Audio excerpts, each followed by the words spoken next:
Télé 50, simplement congolais.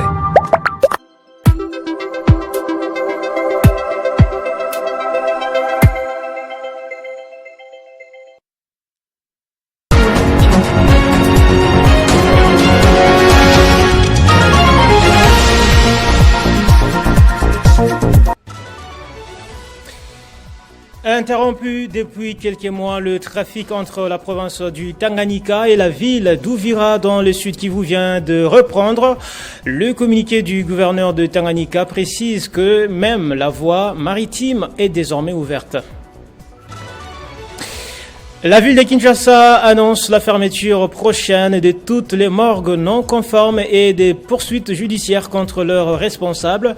La mesure vise à protéger la santé publique, garantir le respect des normes sanitaires et préserver la dignité humaine. En Iran, un mois après l'interruption de l'Internet, la connexion vient d'être rétablie. Elle fonctionne désormais à plus de 80%, aussi bien sur les téléphones portables que sur la connexion Wi-Fi. Ces rétablissements permettent notamment aux Iraniens de reprendre contact avec leur famille à l'étranger. C'est l'heure du journal sur Télé 50. Bienvenue à tous. Le trafic entre la province du Tanganyika et la ville d'Uvira au sud Kivu a officiellement repris le mardi, incluant la réouverture de la voie lacustre sur le lac Tanganyika. Cette décision fait suite à la levée des mesures de suspension imposées par les autorités provinciales en raison de l'insécurité liée à la présence des rebelles de l'AFC M23. Gouvernorat du Tanganyika, le gouverneur.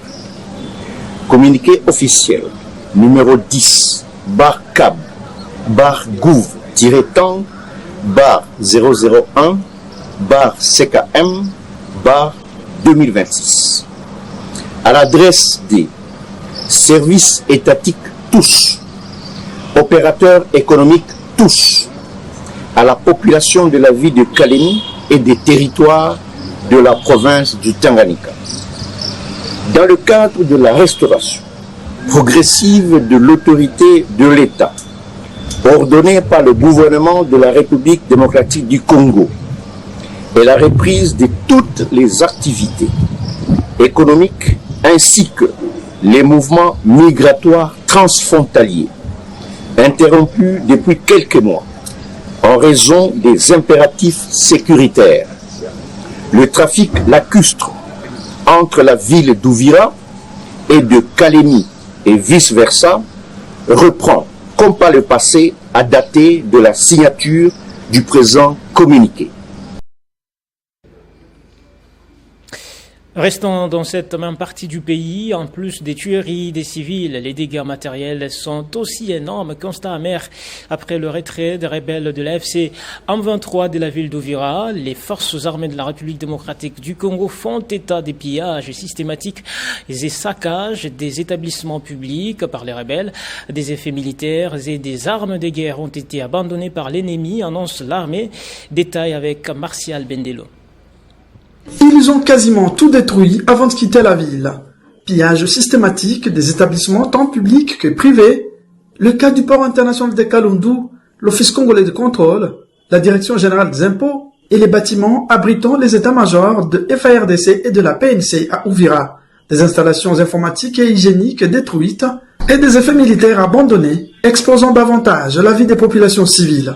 Ces matériels militaires ayant été identifiés par l'armée congolaise comme appartenant à la force spéciale de l'armée rwandaise ont été récupérés par les FARDC. Ce sont des faits militaires que nous avons récupérés juste après les retraits de l'ennemi M23 avec leurs parrains, les RDF, les forces de défense du Rwanda. Vous pouvez voir des armes abandonnées, des tenues militaires, vous pouvez voir même des bottines, même des godios qu'ils ont abandonnés. Donc il y a encore beaucoup d'effets militaires qui vous seront présentés dans les jours qui suivent. Mais pour aujourd'hui, nous avons songé de vous présenter juste l'échantillon. Des membres de la communauté Banyamulenge réfugiés à Kamanyola crient au secours, malgré la tentative de leur manipulation par l'armée rwandaise et ses supplétifs de l'AFC M23. Ils veulent plutôt rentrer chez eux, car fatigués des conditions de vie. Hatutaomba aide humanitaire. Tunaomba mturudishe Uvira. Ici, dans la ville d'Ouvira, il y a plusieurs dizaines de nos familles et des proches qui sont restés. Nous sommes rassurés du retour et de la présence des FARDC dans la ville. Nous dormons paisiblement, sans aucun coup de balle. Raison pour laquelle j'appelle les autres Banyamulenge coincés à Kamanyola de revenir dans la ville, car le pays nous appartient tous. La situation humanitaire reste critique à Ouvira et environ. Les besoins en aide sont énormes dans la zone. Les populations locales attendent une réponse concrète et rapide pour la reconstruction et la sécurité de la zone. Il y a un an, Goma tombait aux mains du M23 soutenu par les Rwandais, une ville stratégique de l'Est de la RDC plongée depuis dans une crise profonde, contrôle rebelle toujours en place, économie paralysée, population éprouvée. Malgré les efforts diplomatiques, l'incertitude demeure. Que reste-t-il aujourd'hui de cette capitale provinciale meurtrie? Élément de réponse dans ces dossiers de la rédaction. Un an après la prise de Goma par les rebelles du M23 soutenus par le Rwanda, la situation demeure très préoccupante. La ville reste sous leur contrôle avec une administration parallèle et une sécurité fragile. L'économie locale est fortement paralysée, l'activité commerciale réduite, services bancaires limités et pauvreté accrue. La vie économique de Goma reste très affaiblie. Les banques, l'aéroport international et plusieurs commerces sont encore fermés ou fonctionnent au ralenti. L'activité du marché central existe mais avec très peu de clients et un pouvoir d'achat extrêmement bas. Certains échanges commerciaux se font avec la monnaie rwandaise, remplaçant le franc congolais dans de nombreuses transactions, ce que déplorent plusieurs gomatraciens. Cette paralysie économique pousse de nombreuses familles dans la pauvreté, incapables de subvenir à leurs besoins ou d'envoyer leurs enfants à l'école. Sous le plan humanitaire, la population vit dans la peur, avec des déplacements massifs, des pénuries et de nombreuses accusations de violations de droits humains. Les écoles et services publics fonctionnent difficilement, tandis que les perspectives de paix restent incertaines. Des civils ont été tués ou blessés et d'autres arrestations arbitraires sont signalées dans la ville. De nombreuses familles attendent toujours la justice et des réparations pour des proches disparus. Malgré les efforts diplomatiques, Doha, Washington, Luanda, aucun accord durable n'a encore permis un retour à la stabilité. Goma reste ainsi marqué par l'occupation, l'insécurité et la tension et l'attente d'une situation politique. Un an après la prise de Goma par le M23, soutenu par le Rwanda, la ville n'a pas trouvé sa stabilité dans le temps. Elle est toujours sous contrôle rebelle, avec une économie en panne, des droits humains menacés et une population éprouvée par la guerre et la privation. Sans avancée diplomatique majeure ou un compromis politique solide, la vie quotidienne reste marquée par l'insécurité et l'incertitude. La République démocratique du Congo organise de ce 28 au 29 janvier à Kinshasa un atelier consacré au système d'alerte précoce pour une meilleure gestion des catastrophes. Cette initiative annoncée par le vice-premier ministre en charge de l'Intérieur et Sécurité Jacquemain Chabani lors d'une conférence de presse animée conjointement avec le représentant du secrétaire général de l'ONU chargé de la réduction des risques de catastrophes, Kamal Kishor, vise à renforcer les mécanismes de prévention et de réponse face aux différents risques de catastrophes auxquels le pays est confronté.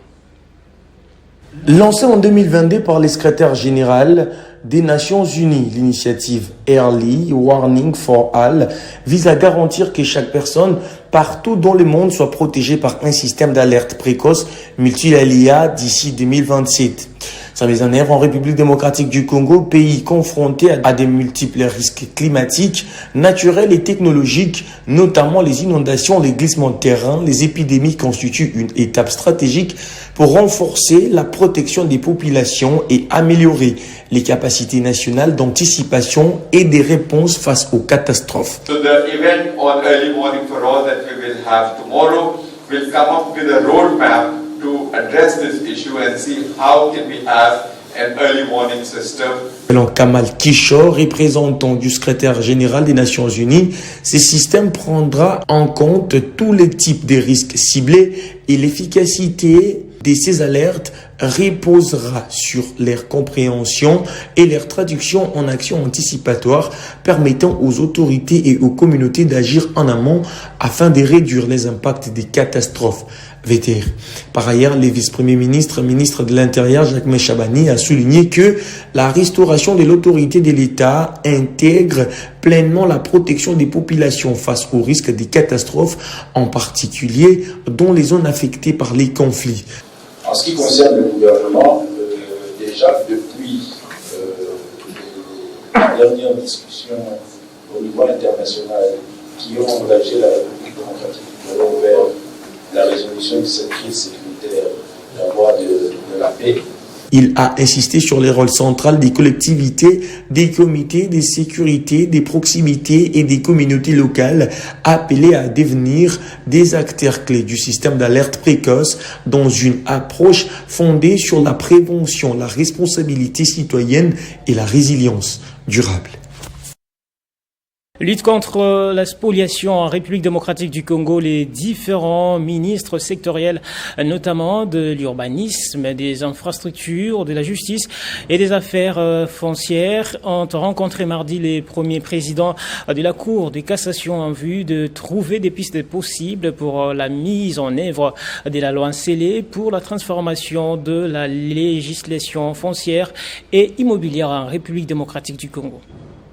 Sur instruction du président de la République, Félix Tshisekedi, les membres du gouvernement sont notamment chargés de rechercher des solutions définitives pour résoudre la problématique de la confiscation de biens immobiliers appartenant aux fonctionnaires de l'État et aux particuliers. Dans un contexte de collaboration, le ministre impliqué dans les secteurs tels que l'urbanisme, les affaires foncières, les infrastructures et la justice ont instauré la loi Ntsele. Cette loi transforme radicalement le paysage de la législation foncière et immobilière en République démocratique du Congo. Sous l'égide du premier président de la Cour de cassation, ces membres du gouvernement ont salué l'initiative instaurée par la Cour pour les accompagner.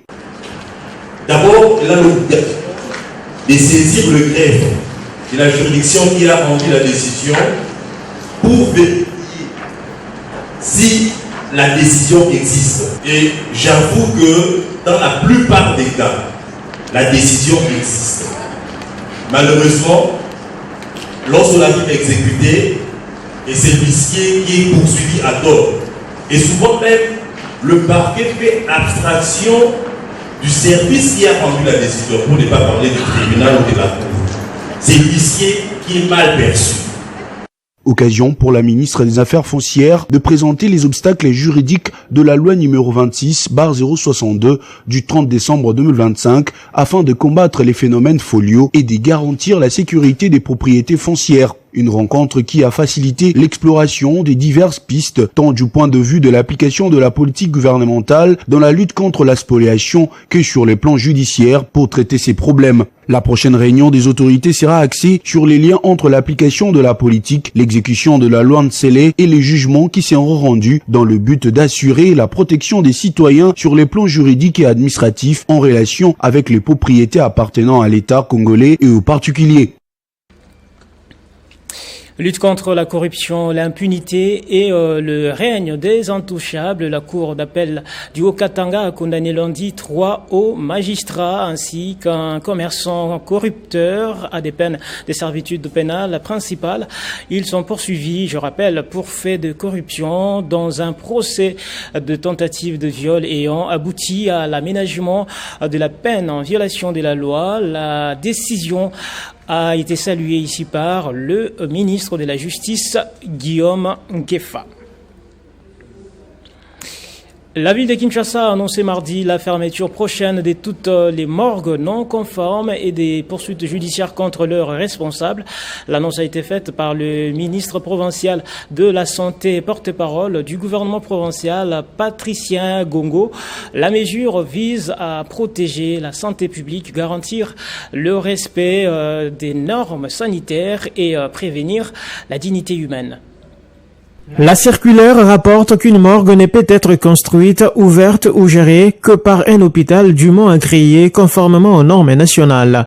Le ministère provincial de la Santé publique, Hygiène et Prévention, Affaires sociales, Actions humanitaires, Personnes vulnérables, Communication et porte-parole du gouvernement martèle qu'aucune personne physique, aucune société ou structure non hospitalière n'est autorisée à ériger ou exploiter une morgue de manière autonome. Pour lui, il est strictement interdit de construire une morgue sans disposer d'un hôpital agréé, d'ouvrir ou d'exploiter une morgue sans autorisation préalable du ministère provincial de la Santé, de fonctionner en violation des normes légales, techniques et sanitaires. Il est aussi interdit à tout personnel travaillant au sein d'une morgue de prester sans bénéficier d'une certification du ministère provincial de la Santé. Le gouvernement provincial enjoint aux médecins chefs des zones d'appliquer strictement la présente note circulaire, de procéder au contrôle systématique des morgues dans leur juridiction et de dresser des rapports mensuels de conformité adressés au ministère provincial. Le document instruit également aux responsables des hôpitaux publics et privés de garantir la conformité de leurs installations mortuaires, d'initier les cas échéants les démarches de régulation auprès du ministère, de cesser immédiatement toute exploitation non autorisée. Kinshasa note dans sa circulaire datant du 21 janvier 2026 que toute morgue irrégulière sera fermée sans délai et ses responsables poursuivis conformément aux lois en vigueur. Et cette information, mesdames, messieurs, vous l'avez certainement suivi en direct. L'espace 50 a reçu de la visite cet avant-midi. Quelques étudiants de l'université Révérend Kim de la faculté des sciences de l'information et de la communication ont pu visiter les locaux de Télé 50. Ils ont rencontré et échangé avec le directeur général et ambassadeur en même temps de l'UR Kim, entendu par Université Révérend Kim, Jean-Marie Kassamba, qui, à l'issue de la visite des locaux, a offert un plateau spécial à ses apprenants qui ressortent plus que satisfaits d'avoir pu rencontrer quelques journalistes de l'espace 50.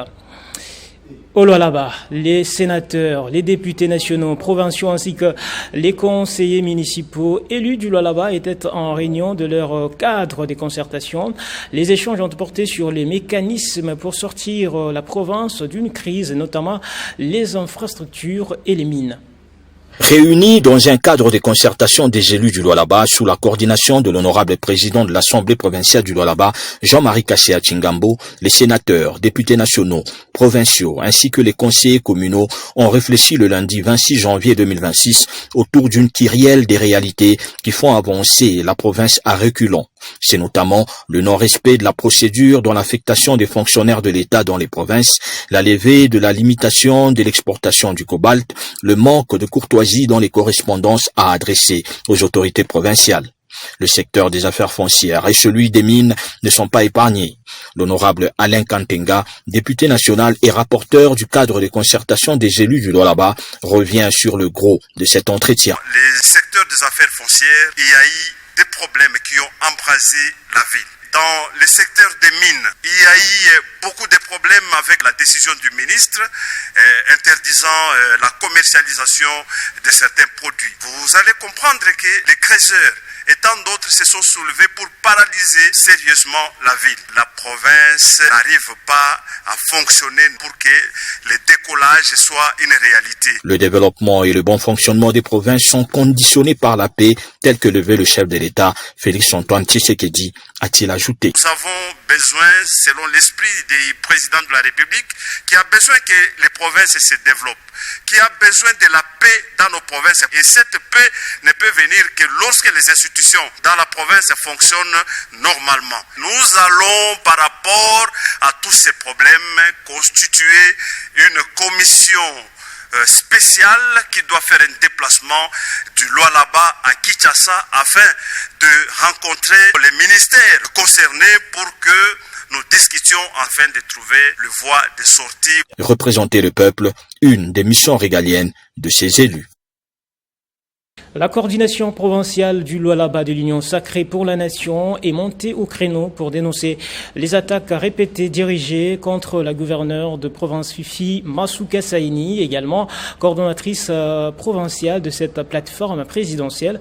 Dans une déclaration rendue publique hier mardi, les membres de l'Union sacrée réunis à leur siège provincial ont mis en garde les fauteurs des troubles qu'ils accusent de vouloir freiner l'élan de développement de la province. nous réaffirmons notre engagement indéfectible à soutenir et à promouvoir les actions de son Excellence Félix-Antoine Tshisekedi Tshilombo, président de la République, chef de l'État et haute autorité de l'Union sacrée de la Nation, qui ne ménage aucun effort pour mettre fin à la guerre nous imposée par le Rwanda et ses supplétifs. Reconnu comme le défenseur numéro 1 du bien-être de la population congolaise. La vision de notre chef de l'État est incarnée en province par la fille aînée de l'Union sacrée de la Nation, son Excellence Fifi Masuka Saini, gouverneur et bâtisseuse attitrée du Lualaba. Nous constatons avec amertume et surprise que certains compatriotes, motivés par la haine injustifiée, tentent de ternir le nom et l'image de cette dame de fer. Classée parmi les meilleurs gouverneurs de la République, Fifi Masuka Saini suscite jalousie et ressentiment.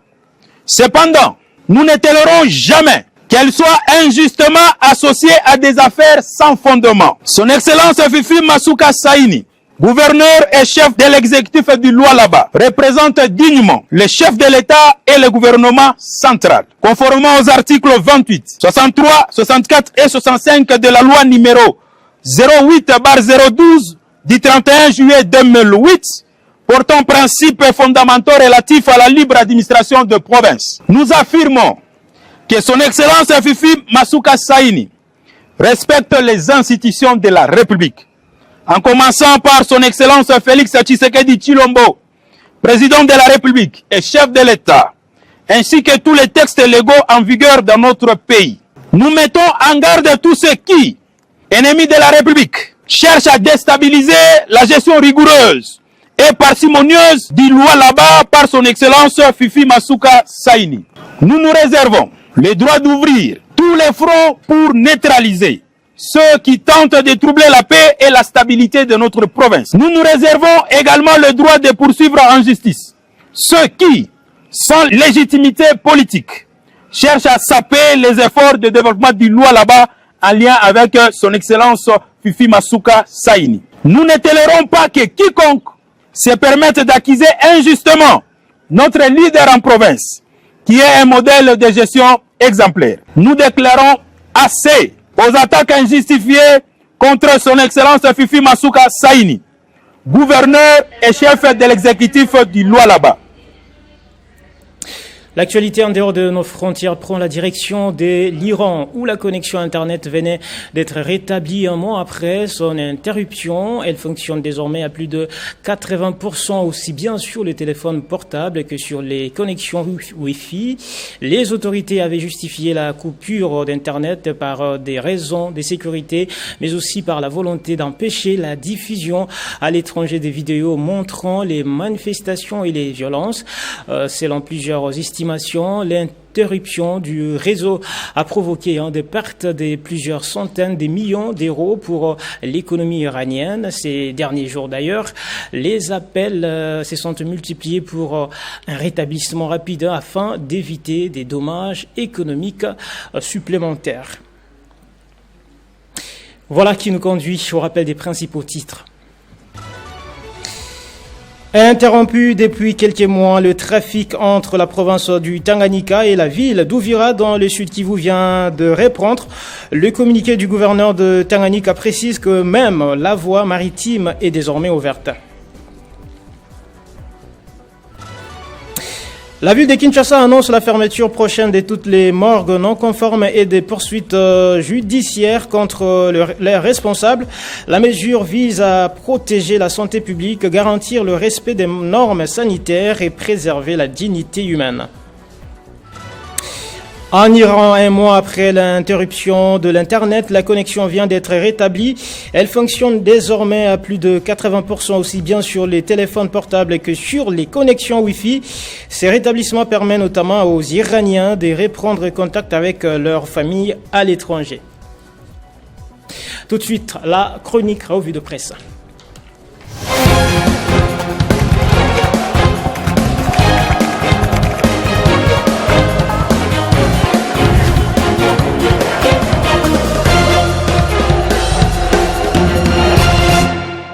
Comme tout le mercredi, cette revue de presse est signée Nathan Diamouete. Bonjour et bienvenue. Bonjour Héritier Ntombo, merci. Bonjour également à tous ceux qui nous suivent de partout. Un an de l'occupation des Goma et Bukavu, le gouvernement commémore la mémoire plutôt des victimes.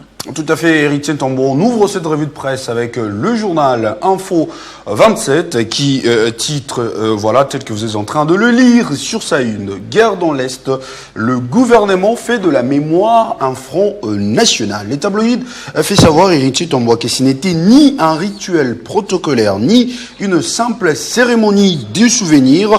Mardi 27 janvier, donc c'était hier, à l'Académie des Beaux-Arts, ici à Kinshasa, le gouvernement congolais a fait de la mémoire des victimes de la guerre dans l'Est un pacte politique à part entière, présidé par la première ministre Judith Suminwa Tuluka, citée d'ailleurs dans ses pages intérieures. La journée des mémoires de Bunagana à Uvira a mêlé recueillement, débats d'experts et messages de fermeté contre l'agression rwandaise, humanitaire, économique, diplomatique. L'exécutif assume donc désormais une lecture globale du conflit, dénonçant en même temps une stratégie des prédations de ressources et promettant justice, souveraineté, intégrité et territoriale autour de quelques ministres, et d'ailleurs clés, et des parlementaires. Kinshasa cherche donc à institutionnaliser la mémoire comme levier des mobilisations nationales. Eh bien, Héritier Ntombo, Goma, une année après l'occupation rwandaise, le gouvernement met à nu le jeu pernicieux de Kagame. C'est donc le titre que nous lisons à la une du journal Les Phares, qui souligne que pour cette journée des mémoires, les thèmes retenus est Bunagana à Uvira, résistance, résilience et unité. Très prolixe, Julien Paluku, cité dans ses pages intérieures, un fils du terroir, a mis à nu le jeu pernicieux de Kagame qui s'ingénue à détruire le capital humain congolais. Les quelques FDLR encore présents en République démocratique du Congo sont des agriculteurs et il en est même de Kivusiens. Le M23 est très actif pendant la période de récolte. C'est en cette période donc que ces miliciens surgissent dans les champs, emportent le produit agricoles dont une partie est expédiée au Rwanda. Quant au journal Africa News, Héritier Ntombo, le gouvernement réaffirme ainsi son engagement en faveur de la souveraineté, de la justice pour les victimes et d'une paix fondée sur la vérité et la dignité humaine. La lutte contre l'agression rwandaise se poursuit. Votre deuxième et dernier sujet de cette revue de presse, Lualaba, la province en passe de réduire son déficit en main grâce à une personne, et c'est à la politique bien sûr de Laetitia Kalukangu. Exactement, Héritier Ntombo, c'est une bonne nouvelle et d'ailleurs un ouf de soulagement pour la population du Lualaba qui vit dans les secteurs de Lufupa, dans les territoires de Muchacha. Le journal La Prospérité, tel que vous êtes en train de le lire, titre RDC, le Lualaba en passe de réduire son déficit en maïs. Les tabloïds renseignent que l'ex-Grand Katanga est connu pour avoir comme aliment des bases le maïs, aliment qui est consommé par près de 95% de sa population, consciente du déficit chronique de cette denrée sur l'ensemble du pays, déficit qui fait que des devises lourdes sont consacrées chaque année à son importation. Madame Laetitia Kalukangu, citée d'ailleurs dans ses pages intérieures, a tenu à faire de l'agriculture l'un des moteurs du développement de son entité. Ainsi souligne ce journal, un programme agricole ciblant principalement les maïs a été mis en œuvre à travers plusieurs hectares de terres et qui ont été emblavés. Aujourd'hui, les secteurs de Lufupa est fier donc de mettre à la disposition des habitants de Kolwezi et de ses environs la farine de maïs de même qualité que celle importée, à la différence que le sac de 25 kilos est vendu à 30 000 francs congolais contre 40 000 francs congolais pour la farine importée. Au vu du succès de cette première expérience, Madame Laetitia Kalukangu compte passer donc à la vitesse supérieure en visant 500 hectares à emblaver au cours de cette année 2026. Autre chose, Héritier Ntombo rappelle ce même quotidien lors de son entrée en fonction donc en septembre 2023 comme chef du secteur. Laetitia hérita donc de nombreux chantiers inachevés laissés par son prédécesseur et qu'elle devait relancer au nom de la continuité de l'État. Merci beaucoup Nathan Diamouete, on se retrouve le mercredi prochaine pour le même exercice. C'est moi qui vous remercie, Héritier Tambo, avec plaisir. Fin de cette session d'information. Merci à l'équipe technique, merci à notre chef d'édition Damaris Kayembe et surtout, grand merci à vous de nous avoir suivis de partout. Vous restez avec nous.